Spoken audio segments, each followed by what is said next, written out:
Welcome back to the Iron Insight. This is episode 9. I'm your host, Bryn Welds, and I'm joined today by my co-host, Andrew Nichols, and we are joined here in our podcast today with Mr. Slickman himself. Mr. Slickman. Yeah, I'm Nathan, man. Happy to be here. NastyyNate on TikTok. How'd you come up with that name? Okay, so there was a time when I was just a welder, long way back before. We were working in these big old metal hooches, and what a hooch is like a field terminology for a building you could work out of, but it's kind of like a shed, right? They call it a hooch. They gave us these metal ones, and I looked at it, and I still have this picture, but I took my torch and it what these were for was to cover the anodes on heaters. And that's pretty much up north. Down here, they don't need them, so they just use them for whatever. And I looked at this big ass thing and I was like, I'm going to write NastyyNate on it. And I took my torch, lit it up, and wrote NastyyNate in the torch. And it's kind of where that came from. So you played football, right? What position in football did you play for the Monahans Lobos? I played linebacker and tight end. In high school? Mm-hmm. Sure did. Nice. See, because the way football works back then, dude, 'cause I'm not a big guy. I'm not a very big guy, but the way our offense works, we ran a wing tee, and you'd be surprised. I actually played tackle and tight guard for most of my just high school. I didn't switch over to tight end until I was a junior and senior. But the way that offense works is it's everything works off of angles, so you don't have to have a big offensive line to work, and it's a run-heavy offense. So our average, in high school, the average on our offensive line was no more than 240 to 185. Everyone was right there. We did have some big boys, but it was far and few in between. You know what I mean? So you could get some damage done just working angles. Yeah. Tell us a little bit about your journey so far, from the first time you laid a bead to where you're at now. Man, that's broad, Just a summarization, yeah. So I started when I was in the 11th grade. So I was in 2011, 2010 summer. I started working in a shop, and it's doing a lot of production style things. They had all the pieces cut out. I just had to stick them together and zap them. And that, we were building truck beds and tools, and I kind of caught on to it really quick, off the bat, and it's every level I went to, every new job I got introduced to a new level of tradesman. So where I started out was at Monahan's Nipple Up, and they're a great company, but there's definitely no real welders working there. You know what I mean? But everyone there thinks they're real welders. But you can't hire a real welder for $12 an hour. You just can't.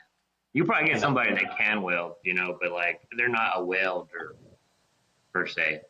And so I started welding over there, and some of the guys showed me what they were doing, and I was like, okay, that's pretty cool. And I got the hang of low high, and I did a little bit of overhead MIG in there.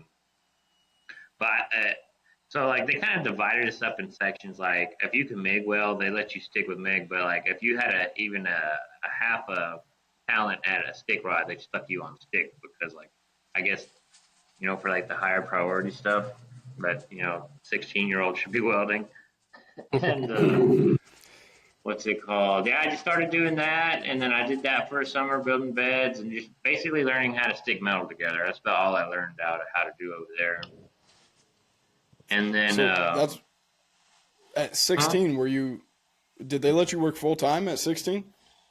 So I worked full-time during the summer. I worked full-time during spring break, during Christmas break, Thanksgiving break. Any break I had, I was working.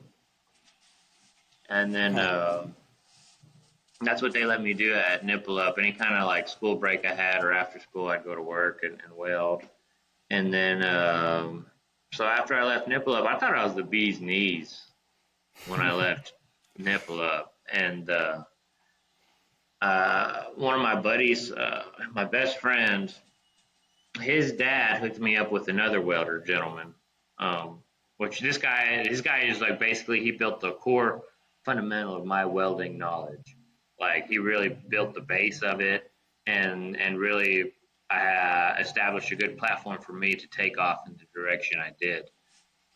But crazy story is I had to work around him 6 months before he let me like even join his shop. So like I went to Graco Oilfield Tools in Monahans. This is where I'm from, and they hired me on just as a shop hand. They said, well, I want to go help Raymond. His name was Raymond Valdez. I want to go help Raymond now. I want to go be a welder's helper. He's like, well, he don't want you. I was like, all right. So I worked in that old field shop, like cleaning tools and painting tools and getting all dirty and nasty. And then I guess just working around him for a while, like helping him out whenever I could. Like if he needed something, I'd run over there and like try to like grab it for him. And eventually he was like, all right, Nate, I'll let you come on over here. And it took 6 months to do that. And then I worked with him for about 2.5, 3 years. And like some of the stuff I would see this man do was like incredible to me. I was like, how are you figuring this out? How's the knowledge working? Like we would build whole skids and stuff, not just the skid, but they're called reverse pits and reverse units. And what they do is they pump fluid up and down, downhole, what would you call that? Operations when they go to service these wells. So that's what these units do. That's what we were building. And he would like just start out from scratch and build the whole thing like without a print, without nothing. And like I'm like, how are you figuring this out? And it was cool because he allowed me to do a lot of things solo. Like he would like I often say I was never really a helper. Like I was always welding. And Raymond knew I knew how to stick metal together, and to him that was good enough for what we were doing. So like I was always welding, and he'd always give me like chances to like, hey Nate, well, how would you do this? And I'm like, well, he always told me the key to being a good welder is seeing what you have to build and visualizing it in your head before you ever get started. Like you need to see every single process, every single step, and then you can start working on it. He said that's what it takes. You got to have that imagination. He's like, a lot of people don't have imagination.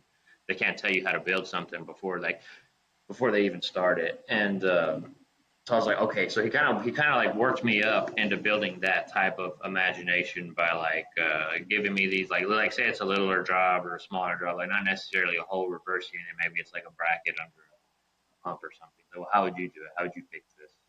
And I'd be like, so remind you, I'm like 19. I'm not 19 at this time. I'm 17 to 18, 19 is when I worked with him.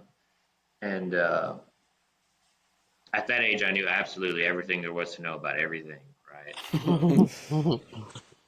So I would say, oh, I'm going to do it like this. And he'd be like, well, I think you should do it like this. He's like, but you do what you want to do. And I'm like, all right. So I'd go there and I'd mess it all up. He'd be like, all right, now do it this way. But like there was a lot of that. There was a lot of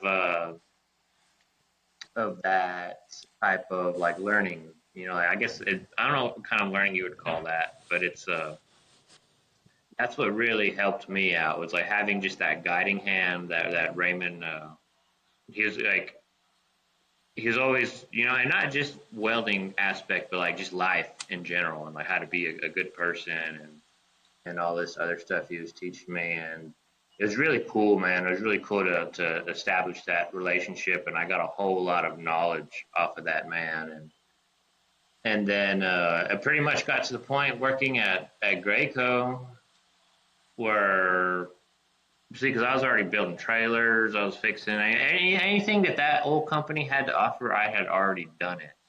And the where it is it's like right off of I-20, big old interstate, right? So every day I'd be watching and seeing all these welding trucks passing by and all this green pipe going somewhere. And I'm just like, man, I want to go do that. Like that's cool. And see, at this point and so I'm like 3 years in by now, 3.5 years, almost 4 years in. I think I'm bad to the fucking bone. I think, man, there ain't nothing out here. Because like they're already sending me at 19, 18. I'm not even old enough to drive a company truck. So they have to get me a chauffeur to take me to oil field locations. And they'd show up like with a leak or something. And they'd be like, "You're the welder?" I'm like, "Yeah, I'm the welder. Like, watch out. Let me do this thing." So I'm feeling good about myself, right? So eventually, I talked to Raymond about it. Raymond didn't want me to leave, but I felt like I had to grow, you know. And and then in 2014, a job opened up as the end of 2014. A job opened up at Wayne's Welding Services. They're like an old school. This dude's been in business since the 70s, 80s. Good reputation around here. And so I was like, my one of my buddies I went to high school with, he was helping over there, and he was like, "Hey, dude, they're looking for a single hand welder. Come test." And I was like, "What's the test? Like, what do I got to test on?" He's like, "Oh, you just got to weld some uphill on a piece of angle iron, and they'll look at it." I was like, "Good." And what's it called? Oh yeah, I forgot to mention. Raymond sold me my first welding machine for $3,000. I got my first welding machine before I left there. Before I left Graco, all right. Key takeaways: I was making $15 an hour. I bought a $40,000 welding truck. It was a welding truck. It was a dually, and I bought my first welding machine. $15 an hour. Anything's possible, right? So you just have to. All right. So fast forward. I don't have that put together yet. They call me to go do a single hand with a single. You don't know what a single hand welder is. You run somebody else's stuff, Yeah. but this wasn't a single hand like production job. This was a single hand rig job, and it was $18 an hour. And I was like, yeah, let me go get some of that action. So I went over there. I welded on an angle iron. They liked it, and I'm saying I go in there. I'm pretty confident, right? I'm pretty confident. And then I work around the first two rig welders, the first two real out there in the field doing it rig welders ever in my life. Seen them. And like they had the goofy pancake heads on or hoods on. I was like, I've never seen one of those at this time. And I'm all around West Texas. I've never seen a pancake. And I was like, what the heck? And then I went and saw their work and I was like, oh, I'm nowhere near this level. This level is a different level. Like, at this time, what I can do is I can build, I can weld pipe, sort of. Like, I know just enough. It probably wouldn't pass an X-ray. I probably couldn't pass a pipe test, but I knew just enough how to build it. And anything structural, I could pretty much build. And but these guys were doing something else. When I rolled up on them, they had the nice trucks. There's two brothers. They had the nice trucks, the nice welds. They looked clean. Everything about them, everything they did was pristine work. And I was like, man, I'm just a peon. Like I ain't nothing like these guys. These guys are the real fucking deal, And it's kind of a real humbling experience working around them, and it's I think it's necessary to be humbled in this trade a lot. And they weren't trying to humble me. I just kind of I could read the writing on the wall. Like we're not on the same level. And there were Yeah. leaps and bounds in front of me, but it was cool though because they ended up taking me in and showing me things and I remember I was always they always put me to do structural work all the time. Structural work, patches on vessels, whatever. And then I guess they got a whole bunch of pipe work in, and they always took care of all the pipe work. And there's just a small, simple spool. And like they know I had been practicing. I've been practicing welding pipe all the time. Any spare time I had, I was practicing welding pipe. And they gave me this little like 1 foot spool. It was just cut the pipe. Or they already had the pipe cut. They just gave it to me. They're like, all right, you just got to weld a flange on this side, a pipe and a flange on that side, and make it straight. And I was like, all right, I could do that. And that seems pretty easy. And so, but the brothers were kind of talking to each other, like, are you sure he's ready? He's like, I don't know. But the older brother, his name's Eli. Brent and Eli is what their names were. Brent's the younger one. Eli's the older one. And Brent was like, dude, are you sure he's ready to do this? And Eli was like, he's got to. This is his next step. Like, just give it to him. Go. And he was like, so I got it. I was like, I'm all happy. Ran into my truck. I'm going to get the weld supply. And I get it put together, and it looks like dog shit. And it's 1/4 inch out of square. And I'm like, oh. Like, it's just like with that moment, it was a learning moment, right? It was like, like someone's putting trust in you to do something. I mean, it ended up working out.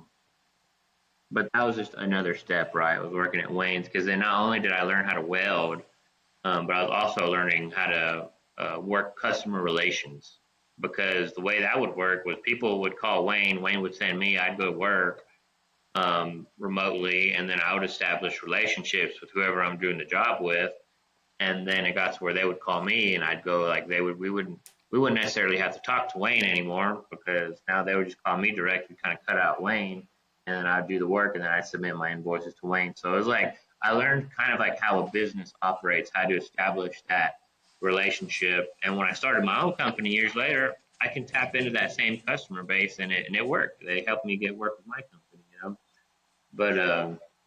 But yeah, so that was the thing. And at Wayne's is when I actually got certified to through a welding through a gas company. I went and took a test at Anadarko, and I got my first set of welding papers. I think I was 19, and that was on a 12-inch bell hole branch and a 2-inch 6G with a hippie rod, and that was a cool experience. I probably shouldn't have made it past it. So what happened was, this was one of the coolest things, and this guy, his name was Paul. I forgot what his last name was. His name was Paul.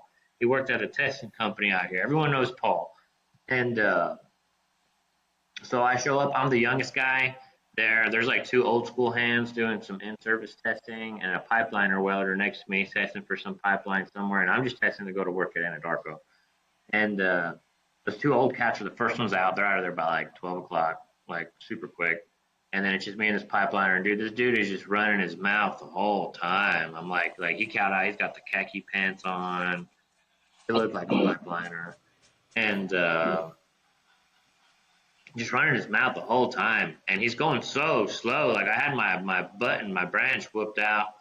And then and all he had to do was a button branch. And I started on my 2-inch. And by the time I had my 2-inch straps ready to cut, and because the 2-inch was the last test I had to do, I had my 2-inch straps cut, cleaned, and ready to go bend them. This guy was finishing up on his what was it?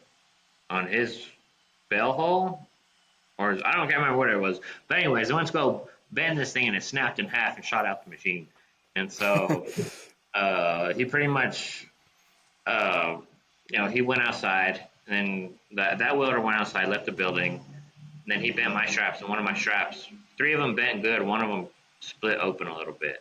And he was like, man, I don't know. And I was like, do you want to go run another one? And I was like, yes. And he's like, all right, we'll wait for this guy to leave, and then you can go run another one. And then so I did. We kind of like acted like, oh, we're out of here. And when he took off, we rolled out real quick and started that second test. And man, Paul's a trooper, because we were there till like maybe 5:30. And so I did the same thing, and like what happened was, I was on that offside, and this happened the first time I ran out. I was running down the offside, and I like blew through it. I straight blew through it, and I did this 2 times in the same spot on both tests. We went to go bend these 4 straps again. Same thing. 3 bent good, 1 split open, and it was just like a little, maybe like a 3/16 split. He's like, that looks good to me. Give me my papers, and then sent me on his way. He's like, dude, I know you know how to weld. Like, I could tell that you're young, and that you're not gonna make me look bad. And he was like, so don't make me look bad. And he gave me my papers, and I left. And that was really cool. And then I ended up testing for that same inspector again, like 4 years later. And I was like, hey, Paul, that time we were doing it was a bell and branch, but it was a 2-for. So like, you did one, you got 2 sets for 2 different gas companies. And I saw him there. I was like, this dude, I was telling my helper, like, this guy gave me my first set of papers. He passed me, and he probably shouldn't have, but he did. And now we're here today. And it was really cool, because I was like, I think I was the second one testing that day. And I was done by like lunchtime. And I was like, Paul, I know you probably don't remember me, but you gave me a chance. And like, here we are. So it was really cool, That was super cool. And then, anyway, so I was at Wayne's. I tested out at Anadarko. I got my first job. was a 2-inch Schedule 80 X-ray DOT job, like right out the bat. And it was crazy because like I think about my like how much times have changed. Like to me back then, running a one bead cap on a 2-inch Schedule 80 almost seemed impossible. I couldn't do it. I couldn't do it well.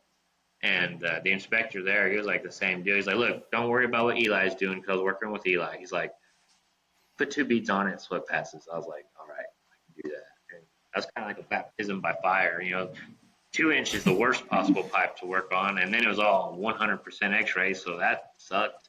But everything came out good. Everything was ever. So at the end of when I was working at Wayne's, he had a bunch of work at first, and then it all kind of slowed down, and it got to where I need to start looking for something else. And then a pipeline job called me. It was like $75 an hour on a split check. And so this is big money because at Wayne's, I was only making, I started a single hand, right? Wayne eventually let me bust out to start welding with my truck, and I was making $50 an hour when I was 20, I think. And so I started doing that for Wayne. And anyways, the work started. So at Wayne's, I'm making $50 an hour. This pipeline job calls me, asks me if I got papers, and I do. I got Anadarko papers. I got them. And they're like, well, come to work. And I was like, all right, Wayne, I'm out of here. I'm going to go hit this pipeline job. And I went out there. I went to hit that job up, and it took them all about 2 welds to fire me. Oh, It took damn. about 2 welds. And they're like, no, buddy, you don't got it. Go home and get some practice. I was like, oh. Dang. So like, I'm already, this is like year 6. I don't know. Year 5, year 4, 5, 6. I've been doing this for a minute. I know how to put 2 pieces of metal together. But that wasn't good enough. That wasn't good enough under pressure, under time. That's what pipelining is. It's fast. Everything is fast, and it's got to be good the first time.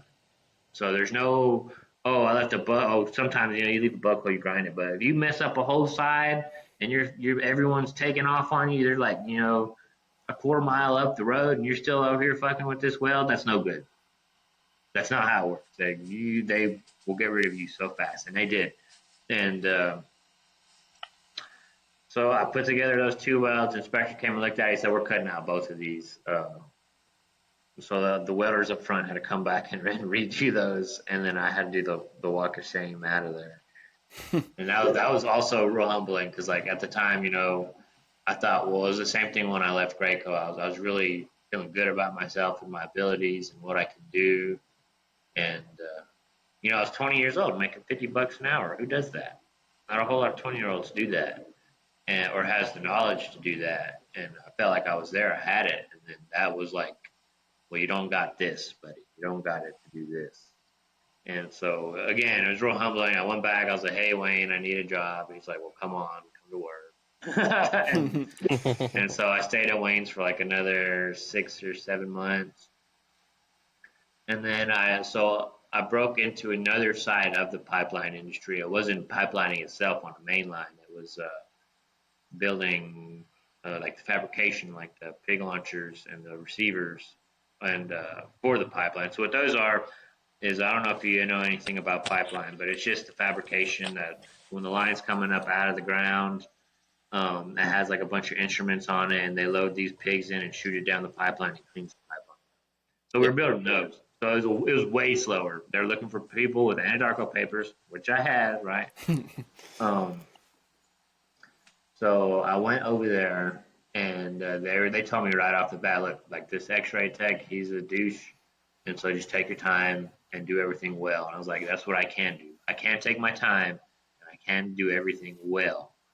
And see, that's the thing at Wayne's. I never learned how to pipeline per se, but I learned how to pull a measurement. I learned how to read a tape measure, and that came in handy when I was working at this pipeline, or this I guess manufacturing facility, you'd say. But so I knew how to fabricate, I knew how to build, but working in this place on these pig launchers, I was able to get slick with it now. Now I know how to weld, I know how to pass, now I can work on getting slick with it. And so I did that. I worked there for about 8 months or so. and then all their work dried up. I got, pretty clean with my machine. I barely got my cross country at that point. This was in 2017. I got to where I could weld pretty decent with it. Um, and then that work dried up. I went to go build a battery. I've never built a battery in my life. No clue. Never even seen it. A battery is like a gathering station almost. It's like all these wells, or maybe 4 or 5 wells around it. They're all pumping fluid, and it all accumulates at the battery, and the battery separates it from, water, gas, oil. Main thing is to separate. That's what a battery does. Well, I went to go build one with another company, and I'll be damned if I wasn't like an eagle amongst turkeys over there, just because like the steps I took to get to that point. I didn't cheat nothing. I didn't, try to take the fast way around. Everything I did was slow, and I always tell people, they're trying to break out into the rig welding world, it's like, don't put a time frame on it. Like, yeah, you hear these guys that break out in 6 months, 9 months, but they don't know how to read tape measure. They don't know how to build you anything. All they know how to do is weld around a pipe. And so I always tell people, it took me 5 years. It took me 5 years to break out from starting to running my own truck. And to me, I think that's a good time frame for everybody, because you're more well-rounded at the end of that. There's not a job that you can't do. Like, what goes back to what Raymond was saying was, that cinnamon, cinnamon visualization in your head of what you need to do, right? So yeah, I went out and I built this battery, and like it was crazy because I had pulled some measurements at Wayne's enough to kind of understand, but like over here at this battery, dude, I was pulling things out of my fucking hat. Like, this is how we're gonna do this, and like I was talking to these other old welders, been doing it forever, and like they would just stare and look. I'm like, well, let's get some stakes and some string and let's figure it out. Like I've always been able to turn the wheels and get it going. And I was like, they were like, man, have you done this before? I was like, I've never done this in my life. But the way I was taught to build things was, it's like simple. Everything's kind of the same. Like, don't look at it too big. Break it down into steps, and you just take one step at a time. And then boom, it's built. You know what I mean? But like, there's a lot of things that like even to this day, there's still jobs I go and do, and I've never done them ever in my life, but I can do them. You know what I mean? Just because of that experience. Like, I built these badass fenders for an 18-wheeler, and they're like, have you ever done this? It's like, no, never even considered. These are probably the only ones I'm ever going to build. Like, And then I guess the rest is just kind of history. COVID happened. Because all this was before, social media. I was kind of already making my name out there for it. My name was getting around, and so I always stayed really busy. And then COVID happened, and I stayed busy for the first part of 20.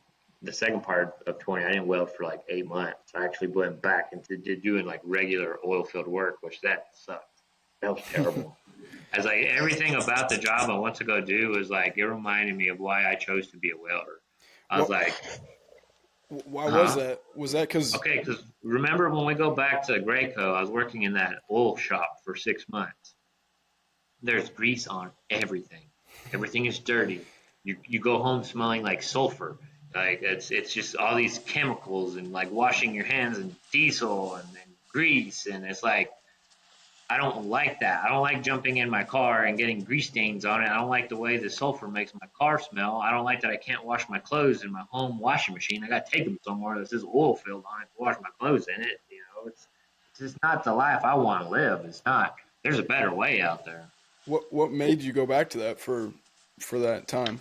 Because I had 2 kids. And no money. So I was like, and there was no work. I couldn't buy a job. There was nothing going on over here in West Texas. And if there was, there wasn't nobody from West Texas working it. Everyone, like, because this is like a hub, this is where the work is, but that doesn't mean the local welders are going to get the work. You know what I mean? Yeah. They bring in people from Oklahoma, Louisiana. All I know is I could not buy a job. And so I was like, my brother-in-law, he was like, hey, man, well, you can come to work with me. And I was like, yeah, I'm going to have to, man. I went from, making $5,000, $7,000 a week to like 1,500, and like and a lot harder work for me, anyways. Like it's more handsier work, like it's more labor, it's more. The job just sucked more, but like I had to do it to get through. And then I was like, well, I'm here, I might as well network, right? So like I would meet the company man, and they'd be like, he's like, because I kind of got fast at wrenching. I was doing like torque and test, and I got fast at it.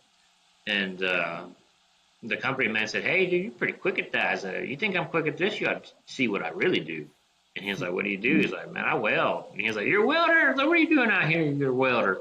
And I was like, I couldn't find a job, so I'm here. And he was like, call this man. So I called him. Boom, went to work welding again. I was like, I'm back in it. You know? And after that job, I was like, you know what? I'm gonna start my company. I'm gonna do it. And I did it. And I started welding with my company. Didn't your truck shit out in these past couple of years one time? It did. The fuel system went out on it. Yeah, it sucked. That sucked a lot because I had a welding bed coming. I had a welding bed here. Really, really slick welding bed. Charlo's welding beds out of, they built them in Mexico. Fantastic, dude. I've always wanted I still don't have a welding bed. And You still don't have a welding bed on your truck. No.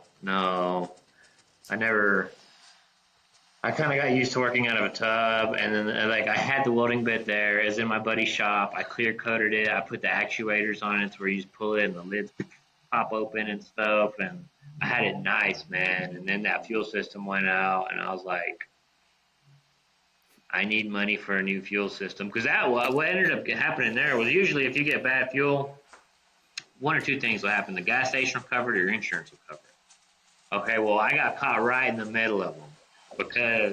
And now we're going to have to rewind back to 2019. 2019, I did get bad fuel. I got bad fuel. I told the Texaco about it. They're like, hey, well, we'll pay for you to have it, fixed, have it cleaned out. And I was like, all right, so rewind again, 3 more years. I got bad fuel in another truck, and I tried to clean it out myself, run it.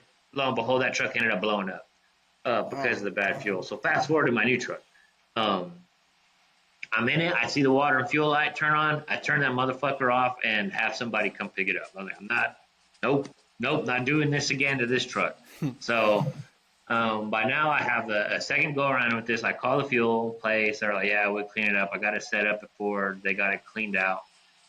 But I never know. There's a sensor that they pull. They pull a sensor off on the top of your fuel system to see if there's metal around it. It's like a magnet. And that's how they usually tell if your CP4 went out or like what's going on. If you got bad fuel, they'll have it, it'll rust or something. I don't think they ever changed it out in 2019. I don't think they did. I think they left that nasty fuel in there. And they got it good enough to run. Well, then my CP4 went out 3 years later. I haven't had bad fuel. When I get fuel, I only get it from one place. So I know if I do got bad fuel, this is where it came from. And I haven't. So I sent it to Ford, and they were like, well, they pulled that little sensor on there. There's a rust ring around here. You got bad fuel in here sometimes. That's why it's blown up. And I was like, no, man, I don't have bad fuel. They're like, well, we can't cover it. Call your insurance. And I was like, all right. So I called my insurance, and they were like, all right, well, we'll have somebody go out there and pull fuel samples, from the tank and from the rail. And I was like, all right, come do it. And they did, and they got tested, and they were like, well, buddy, your fuel's clean, so we can't cover it. Like, there's nothing in your fuel. Mm-hmm. So I was like, so the warranty can't cover it, I can't cover it, or the insurance isn't going to cover it. I guess this welding bed's going to have to cover it. And so I sold the welding bed and put in like $5,000 on top of that and got a new fuel system. Damn. Jeez. That sucks. What about, so let's take it back even further. I think it was 2016 or 14. What about a tomato plant? Working in a tomato plant. How'd you find that out? I do this on all of our episodes. He will scroll so far back on Facebook to find this stuff. This is when I was working at Nippola. They were in cahoots with the town the township. The township had his hands in this tomato plant, but he also owned Nipolo. So I got to do a lot of welding for that tomato plant out of Nipolo. And this is when I learned my first lesson in capitalism was they're paying me $8 an hour and charging $90 an hour for my labor. I was like, that's so mad. So mad. But yeah, that's where the tomato plant came from. I didn't actually work in the tomato plant. I just helped build the infrastructure for it from our shop. I think it's funny you were shocked by that question, but not the I was like, dang, Monahan's dude. Lobos. Oh, dude, because the Lobos, the team I was a part of, we went all the way to state semifinals. That was the team. Like, they still talk about us since then, so I'm not too shocked about that. Huh. Got a lot of great men with us. You played tight end and linebacker? Yeah. Yeah. I was Did more of you, a blocking tight end. I had stone hands. So you didn't go to college or any welding school or any of that? Oh, no. No, Yeah. when I was gonna leave, when I was gonna graduate high school, I thought about going to the Marine Corps. Really? And Raymond, he was a veteran. He was a Navy veteran back from the 90s. And he said, Nathan, that's going to be the stupidest thing you ever do in your life. And I was like, why? He's like, dude, because you already know how to weld. You're already here. If you go in there, you're going to spend 5 years of your life, come out, and you're going to come out here and be exactly what you are right now. And I was like, I don't want to do that. I want to be a welder. Like, I want to be like a hand, you know? He's like, well, then you need to keep on this path. And so I did. And then I thought, I was like, well, do I need to go to welding college? He's like, no. He's like, because he also went to welding college, like up the road from where I went. He's like, they're not going to show you anything I didn't already show you here. Like, they're going to tell you what flux is made out of, but what does that matter? You know? But he was like, no, you're just going to go. If you want to go waste your money, go waste your money. But you're doing good where you're at right now. And I just listened to his advice, man. And our whole relationship was me doing things one way and him doing or telling me to do things another way. I do it my way, and it sucks. And so I was like, you know what? I'm just going to go with you on this one. It's funny that's how he kind of taught you. That's how the guy I just started at this new job like 4 months ago, and we do custom fabrication. Coming from mass fabrication, just fucking lay some shit down is where I was. But now that I work with one welder, and that's kind of the exact way that he has me do it. He won't tell me how he would do it, but then he makes me do it how I would do it. He'll let you spin your wheels on it. Yeah, Like, that's how I learned as well. That's how my old master would do it. He would let me do it my own way, and he'd be like, "All right, now that you entirely screwed this piece up, let's cut it apart, let's fix it, and let's do it my way." At first, I was like, "Man, this guy's an asshole. I'm not lasting here. I'm leaving, dude. I'm going back." That's the same way I felt about Raymond when I first met him. I was like, "Oh, what a dick!" Ended up being one of the best people I ever met. Have you had the opportunity to be somebody else's Raymond? Yeah, I have. I've had a few opportunities. I got my brother in the trade. I let him. I have two brothers. One's still welding. The other one, I got him all the way to where he broke out. He was my helper for a few years. He broke out, took a test, made some damn good money. I bought his first welding truck for him, first welding machine, and said, "Look, let's go to work." And he went to work, and he did it, for about a year. And then was like, I like music. So he quit welding, and he's doing music now. So that's pretty cool. He started doing other things. And then there's been who else? Oscar Vasquez, super cool kid. He only got to help me for about 6 months, but like I felt like in that 6 months I pounded a load of knowledge into that dude. Because he had already went to trade school. He had already been a welder's helper, so there's a lot of this stuff he already knew. But like I got to really get picky with him. Like, you know what I mean? Like, all right, you got that figured out. Now let's do it like this. Like, you know how to strike an arc here, but shorten that down.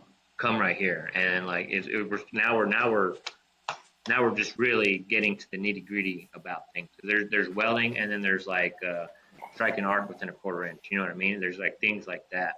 And I did get to mentor him a little bit. And that's the thing I noticed because there was a few other helpers I had that were straight out of high school. And I understand. Raymond told me this when he saw me, and this was like after the fact. He's like, Nate, when I met you, I knew you had it. I knew you could do it. I knew you had the I guess the person about me was there, and that's why he was opening to teaching me. And then after he taught me, he said, "You're the last person I'm ever going to show." And I was the last person he ever showed how to weld. And so I went through a series of helpers, man, where it was like I just didn't have it. Like they didn't have the get up to go to work. They didn't have the sense of urgency. They didn't have the want to. Like there's a lot of those, man. And like when I met Oscar, I could tell Oscar had it. I could tell he wanted it. And like he's probably been like even like I hate to say that, but even with my brother's just talented at fucking everything he puts his hands on. He can be really good at it. Like and this was everything: guitar, football, welding. He was good at it. Um, but he didn't have that push the same way I had it. He didn't have that push the same way Oscar had it. And you can kind of tell. I can work around somebody for about a day and tell you if they're going to make it or not. And that's just a sad reality of it. You know what I mean? Like it takes a special breed of people to make it. And I don't think I'm done teaching, because like that's where my TikTok grew was from me teaching. Yeah. And I feel like in that sense, I got to be Raymond to 1,000 people, or tens of thousands of people in that matter. And I don't think I'm ever really going to be done teaching because I love it, dude. I love teaching how to weld. I love bringing somebody up and showing them how to do something that they can, establish a good foundation for the rest of their life. And welding's a great way to do that. Yeah. Obviously, me and Andrew don't know anything about the pipeline, oil field, any of that, because neither of us are near any of it.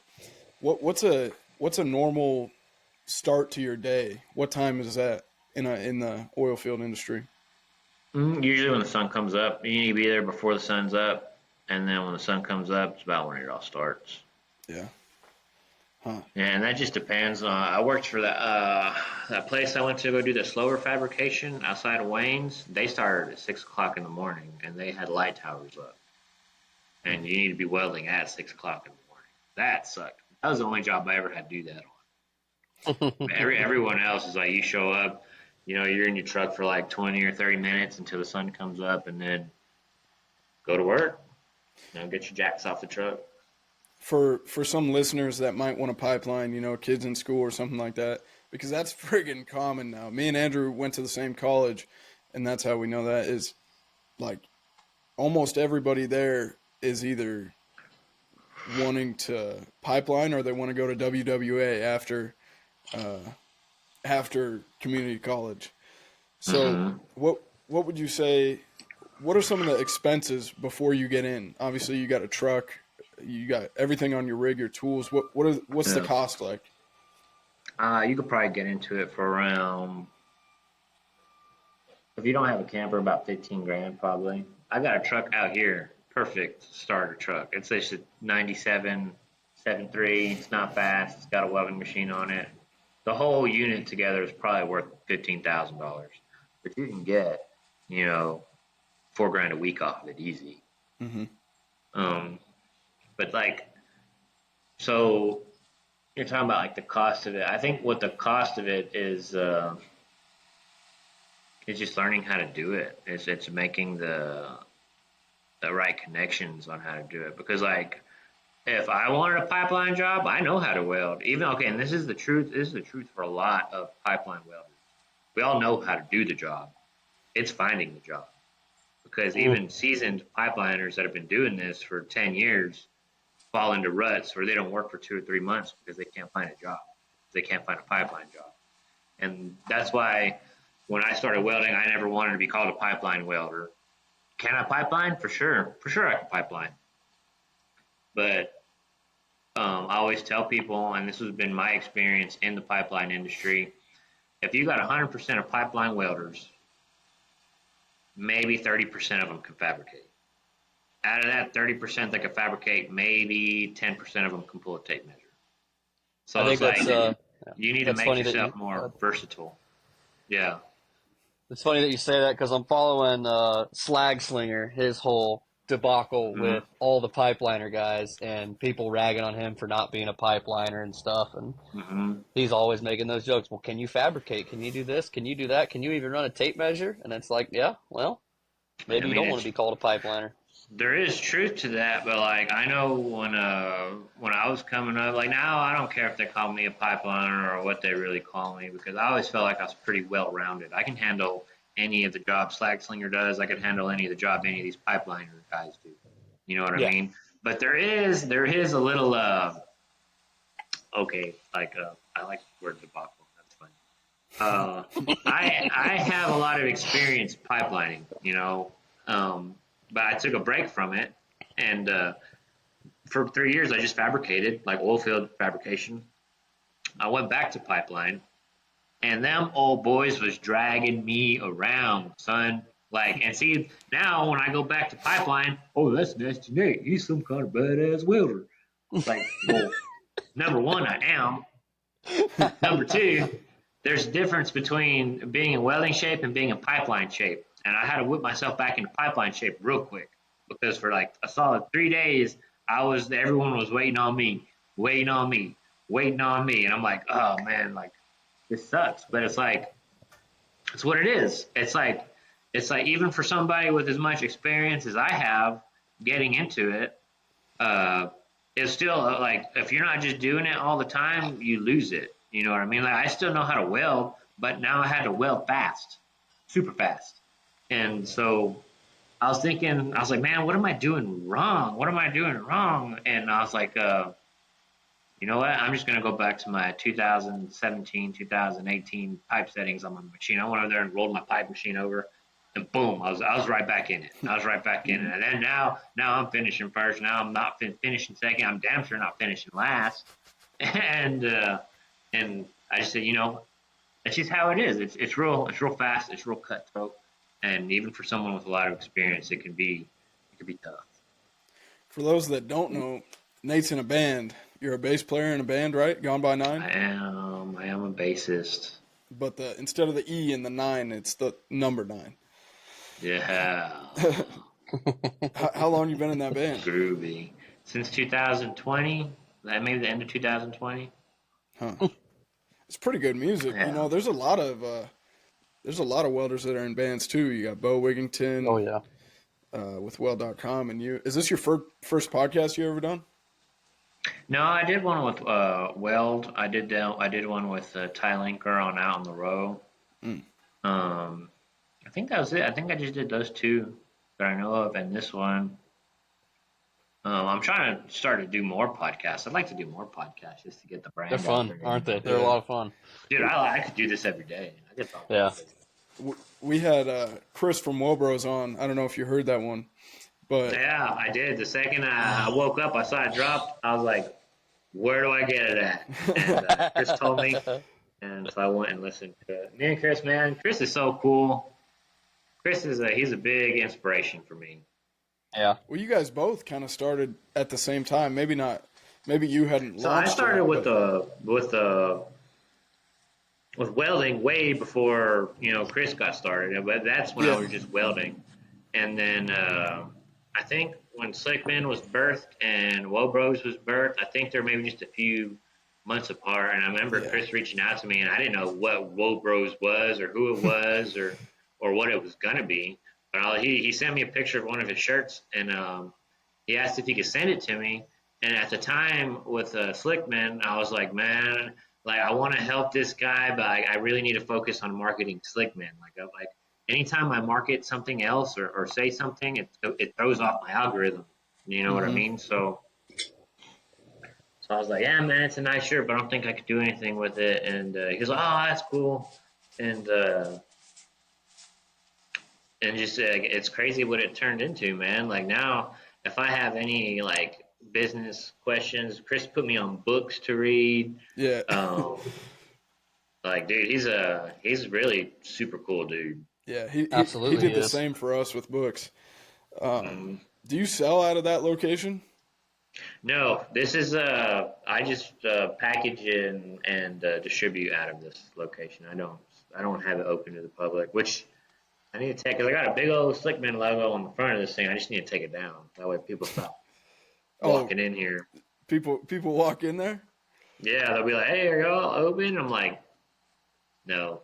Like there's a not open to public sign on the bottom of it. But I've been, Do oh, you since have you're in any here, buddy, what do you need? Like, let me show you what I got. Then Do you have any I new found up and coming products that you're getting ready to release that we can get a sneak peek at or hear about? not on me, no. No, Dang it. everything's in the works right now. Yeah, we're doing some super cool stuff with Chris, and that's all I'm gonna say about that. And Oh then boy. what's it called? Gonna try to hit up another line of work that's not necessarily in the welding realm. Yeah, That's awesome. Maybe a little more oil field based. diversify.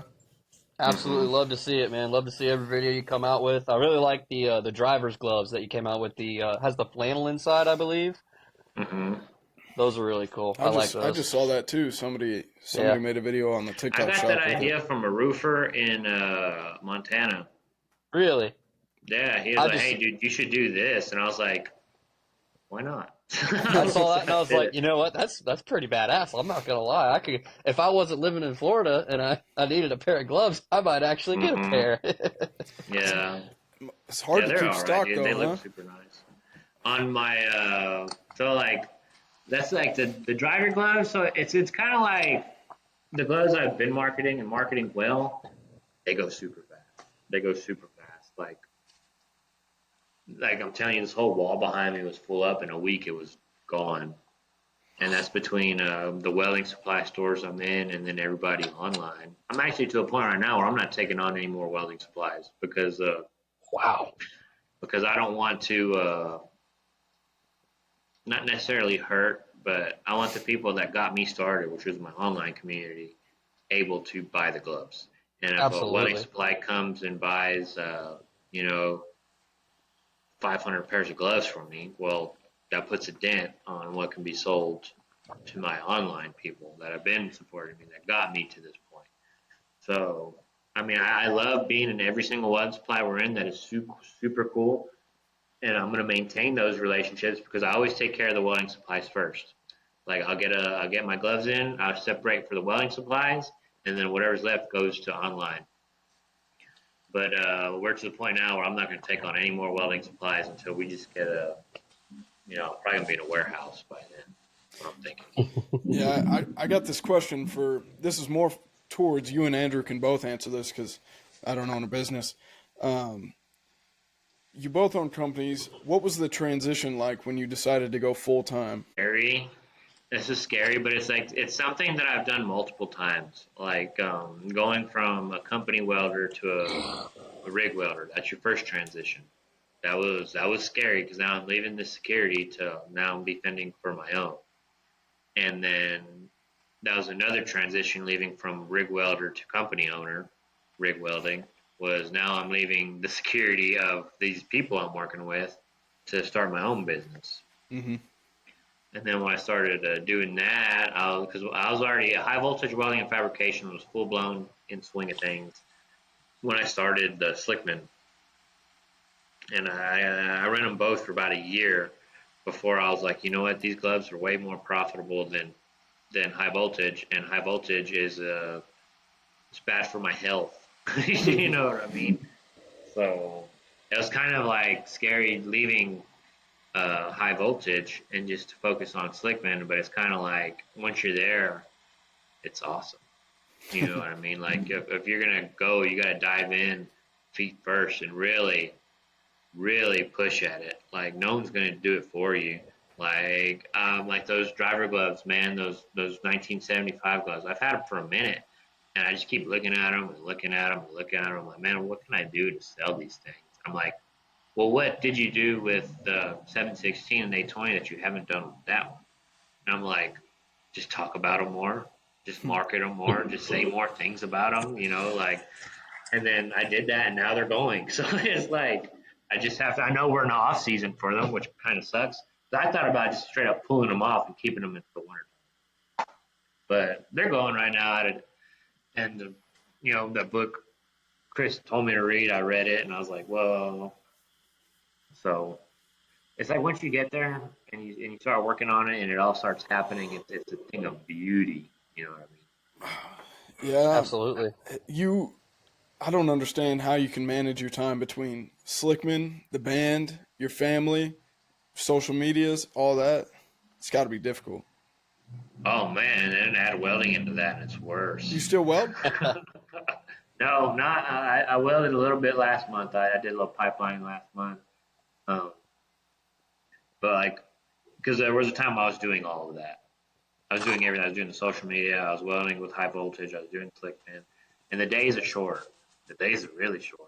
You know what I mean? And sometimes it's hard managing time for me because like I see things and I don't want to neglect anybody. I don't want to neglect the band. I don't want to neglect my socials. I don't want to, you know, I still got to make time for my wife and things like that. And it is tough. It is tough time management, but it's not impossible. It's not impossible. How did you come up with the phrases and right on the chili? I don't know where I came from. That's just something I started doing. You got to have that copyrighted though, because that's just you. Right? Like I don't know, man. It just happened. It just happened. What's it called? And then right on the chili, that came from when I was building batteries. I worked with this older gentleman. His name was Jerry Yancey. Old welder, old cool little welder, dude. And he knew out of all the welders that were there, only me and him could pull measurements. And so he would take me with him. Before I was there, he was the only one doing it. So when I got there, he was like, "Oh, finally got some help." He would take me and we'd go pull measurements for all these welders and draw ISOs and stuff. And he was like drawing something on the side of a tank, and we got it figured out. And he's like, and that's gonna put us right on the chili. And when he said that, I about died. I was like, ah! I was like, what? I never heard that in my life. So yeah, I got that from Jerry Yancey out of San Antonio. No, it's like you be scrolling through TikTok and you get to a video that says "all right," and you're like, "Oh, I'm about to learn something here." And you just sit down and watch. You can't do nothing else. I know it's funny too because like I'll probably never work on anything that I see Nate weld, and I don't know anything about the oil field industry, but I'll still watch the entire video for no reason. I will never probably use a no. Dude, it's cool, and that's like a thing. Like, because I know all these kids, they want to go to school and do this, but like, it's a hard road, guys. It's a hard fought for road. But is it worth it? Raymond would always tell me this. He'd be like, Nate, don't let it win. Don't let welding win. And I'm Don't like, let it win. What the fuck does that mean? But he always tell me, he's like, don't let it win. And I was like, you know what? I'm not gonna let it win. I'm gonna get up. I'm gonna do this. I'm gonna finish what I gotta do. And I always remind myself that when I get put in a bind or when things are looking a little tight or a little tense, I'm like, look, don't let it win. And just like, I think if you keep that mentality, you could almost do anything you wanted to do. Just don't let it win. You know what I mean? You got to win. That's awesome. I think we got an hour of good footage. Here's something we ask every guest right before the end. What is your favorite genre of music to listen to while you work or weld? Funk. Really? I like funk music. I like disco. I do like classic rock. I like metal. Of course, I like metal. I like Norwegian death metal. I like that too. But like, I'm kind of all over the page with it, honestly. The only thing I don't listen to much of anymore is like country music. That's pretty much the only thing I don't listen to. I like if I wasn't in a rock band, I'd be in a funk band. 10 of 10.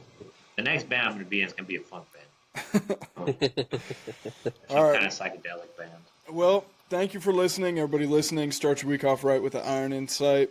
Everlast, if you want the upgraded Nova Torch and foot pedal, $100 value. Go hit the link in the show notes and order through that. Edge Welding Cups, code BrynWelds15, and the link in the show notes as well. Thank you for listening. I'm Bryn Welds. And I'm Andrew Nichols with Southern Leather Works. Go over to Southern Leather Works for all your custom welding hood needs and our new belts that we just dropped. We want to thank Mr. Nathan, Nasty Nate, for joining us today. And we look forward to talking to you again, Mr. Nate. And all of Nate's links to his social medias and Slickman and TikTok and all that will be in the show notes as well. Thank you for coming on, and thank you for listening, everybody.